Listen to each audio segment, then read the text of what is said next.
श्री स्वामी समर्थ. जय जय स्वामी समर्थ. स्वामींचं नाव घेऊन मी आजच्या ह्या नवीन व्हिडिओला सुरुवात करते. यंदा 5 फेब्रुवारी गुरुवारी आहे संकष्टी चतुर्थी.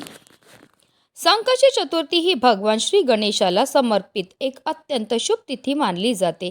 असे मानले जाते की या दिवशी भक्त बाप्पांची पूजा करतात, ज्यामुळे जीवनातील दुःख कमी होतात आणि आनंदाने समृद्धी मिळते. भक्त या दिवशी व्रत करतात. संकष्टी या शब्दाचा अर्थ दुःखाचा नाश करणारा असा होतो. म्हणूनच भक्त भगवान गणेशाला विशेष प्रार्थना करतात आणि त्यांच्या जीवनातील संकट दूर करण्याकरता प्रार्थना करतात.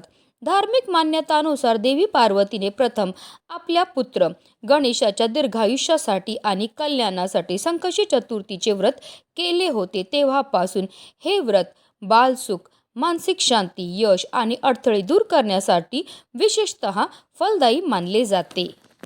या दिवशी भगवान गणपतीची पूजा केल्याने घरातील नकारात्मक ऊर्जा दूर होते आणि कुटुंबात सुख शांती टिकून राहते. तसेच गणपती बाप्पांच्या कृपेने आपल्या सर्व इच्छा मनोकामना पूर्ण होतात.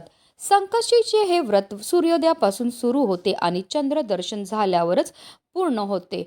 म्हणून चतुर्थीच्या दिवशी चंद्र पाहणे खूप महत्त्वाचे मानले जाते. चंद्र पाहिल्यानंतरच हे व्रत संपते व पूर्ण होते. आणि संकष्टी चतुर्थीला चंद्रोदयाची वेळ ही रात्री 9:35 असणार आहे. यावेळी चंद्राला आपल्याला जल अर्पण करायचं आहे आणि त्याची पूजा करून मग व्रत सोडायचं आहे. यंदा संकष्टी चतुर्थीला सुकर्मा योग जुळून येत आहे. या योगामध्ये पूजा केल्याने पूजेचं आपल्याला अनंतपटीने पुण्यफळ हे प्राप्त होत असतं. धार्मिकदृष्ट्या हा दिवस अतिशय महत्त्वाचा असल्यामुळे या दिवशी काही प्रभावी उपाय देखील केले जातात. आणि म्हणूनच संकष्टी चतुर्थीच्या दिवशी तुम्ही व्रत नाही केलं तरीही चालेल, पण कोणत्याही परिस्थितीत सकाळीच उंबरठ्यावर ठेवा ही वस्तू ठेवल्यामुळे आपलं 7 पिढ्यांचं दारिद्र्य तर नष्ट होणारच आहे, पण आपलं सर्व कामामध्ये आपल्याला भरभरून यश प्राप्त होणार. गणपती बाप्पाच्या कृपेने आपल्या घराची, आपल्या मुलांची, आपल्या पतीची भरभरून अशी प्रगती होणार आहे. तर ती कोणती वस्तू ठेवायची आहे, कोणत्या वेळेत ठेवायची, त्याबद्दल सविस्तर आणि महत्त्वाची अशी माहिती मी तुम्हाला या व्हिडिओमध्ये देणार आहे. तर व्हिडिओ पूर्ण पहा आणि जर चॅनलवर नवीन असतील तर चॅनलला सबस्क्राईब करा आणि शेजारी बेल आयकॉन सुद्धा प्रेस करा, जेणेकरून तुम्हाला माझ्या नवनवीन व्हिडिओचं नोटिफिकेशन मिळत राहील. संकष्टी चतुर्थीच्या दिवशी आपल्याला सकाळी ब्रह्ममुहूर्तावर उठायचं आणि अंथरुणामध्येच गणपती बाप्पांचं स्मरण करायचं आहे आणि दिवसाला सुरुवात ही करायची आणि त्यानंतर स्वच्छ स्नानही करायचे. जर शक्य झालं तर या दिवशी लाल किंवा पिवळ्या रंगाचे वस्त्र परिधान करा. त्यानंतर आपल्याला सर्वप्रथम देवघरामध्ये दिवा हा प्रज्वलित करून घ्यायचा आहे, कारण कोणतीही सेवा किंवा कोणताही उपाय जर आपण अग्नीच्या साक्षीने केला तर त्यामध्ये आपल्याला निश्चित सफलताही प्राप्त होत असते. त्यानंतर आपल्याला सूर्यदेवांना जल अर्पण करायचं आहे आणि आपल्याला विधिवत देवपूजाही करून घ्यायची आहे. जर तुमच्याकडे गणपती बाप्पांची मूर्ती असेल तर त्यांना तामनामध्ये घ्यायचं आहे आणि त्यांच्यावर आपल्याला जलाभिषेक किंवा पंचामृताने अभिषेक हा करायचा. 11 पळी पाणी आपल्याला गणपती बाप्पांवर अर्पण करायचं. प्रत्येक पळी पाणी अर्पण करताना आपल्याला ओम गणपते नमः या मंत्राचा जप हा करायचा आहे आणि त्यानंतर गणपती बाप्पांच्या मूर्तीला स्वच्छ पुसून पुन्हा त्यांच्या स्थानावर ठेवायचे. गणपती बाप्पांना हळद, कुंकू, अक्षदा, धूपदीप, अगरबत्ती दाखवून घ्यायची आहे. त्यानंतर जे तीर्थ आपण तयार केलेलं आहे ते आवर्जून आपल्या मुलांना प्यायला द्यायचं. असं हे गणपती बाप्पांना जलाभिषेक केलेलं तीर्थ आपल्या मुलांना प्यायला दिल्यामुळे त्यांच्या बुद्धीमध्ये बऱ्याच प्रमाणामध्ये वाढही होत असते. त्यानंतर गणपती बाप्पांना आपल्याला जास्वंदाचं फूल अर्पण करायचं आहे. त्याचबरोबर 21 दुर्वांची जुडी आपल्याला अर्पण करायची. ही जुडी अर्पण करताना आवर्जून आपल्याला आपल्या मनातली इच्छा बोलून अर्पण करायची आहे. त्यानंतर गणपती बाप्पांना गोडाचा नैवेद्य हा दाखवायचा आहे. तुम्ही लाडू, मोदकचा नैवेद्य दाखवू शकतात किंवा अगदी तुम्ही गुळ खोबऱ्याचा नैवेद्य दाखवला तरीही चालणार आहे. दिवसभर आपल्याला व्रत करायचं आहे. संकष्टी चतुर्थीच्या व्रत कथेचं पठण किंवा श्रवण करायचं आहे.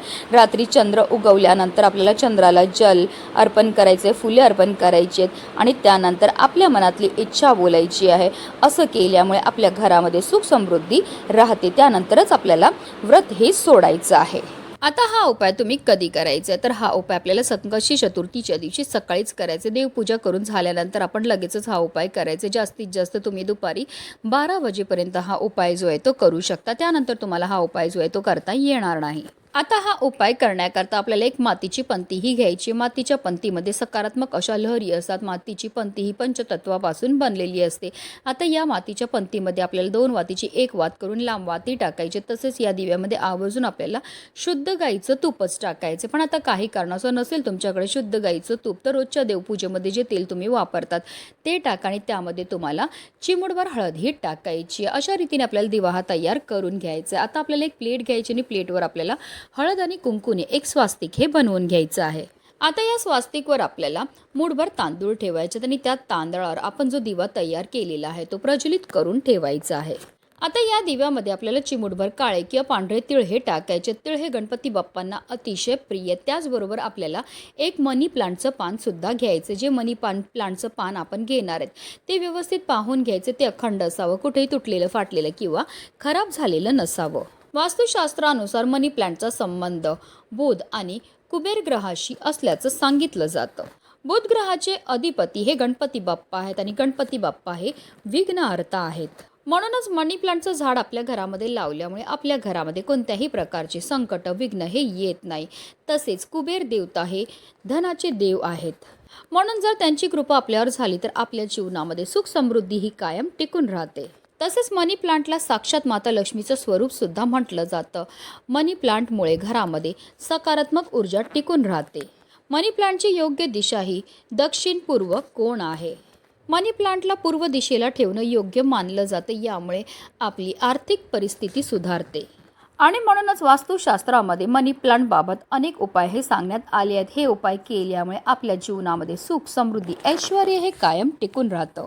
म्हणूनच आपल्याला एक मनी प्लांटचं पान घ्यायचं. त्या पानाला स्वच्छ धुवून आणि पुसून घ्यायचं. आता एक प्लेट घ्या, त्यावर आपल्याला हे मनी प्लांटचं पान ठेवायचं आणि त्यावर आपल्याला मूठभर हरभऱ्याची जी डाळ असते, ज्याला आपण चण्याची डाळ म्हणतो, ती ठेवायची आहे.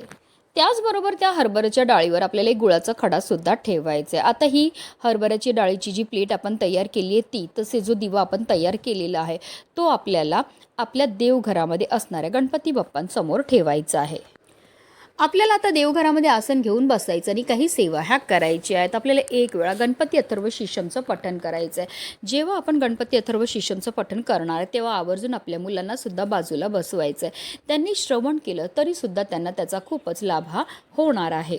एक वेळा गणपती अथर्व शीर्षमचं पठण करून झाल्यानंतर आपल्याला फलश्रुतीचं पठण सुद्धा करायचं. फलश्रुतीचं पठण केल्यामुळे आपल्याला केलेल्या सेवेचं अतिशीघ्र फळ हे प्राप्त होत असतं. त्याचबरोबर आपल्याला 108 वेळा गणपती बाप्पांच्या बीज मंत्राचा जप हा करायचा. ओम गणगणपतये नमः या मंत्राचा आपल्याला जप हा करायचा आहे.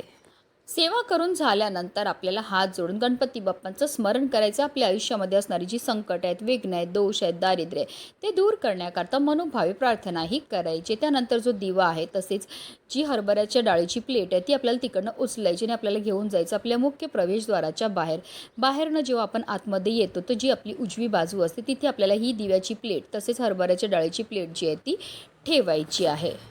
जेव्हा असा तीळ टाकलेला दिवा आपण आपल्या मुख्य प्रवेशद्वाराच्या बाहेर प्रज्वलित करतो तर त्यामुळे आपल्या जीवनामध्ये असणारी जेवढी पण नकारात्मकता, इडापिडा, दोष आहे, दारिद्र्य आहे, अलक्ष्मी ती घरातनं काढता पाय करून निघून जाते. कारण तिळांना दारिद्र्यनाशक असं म्हटलं जातं.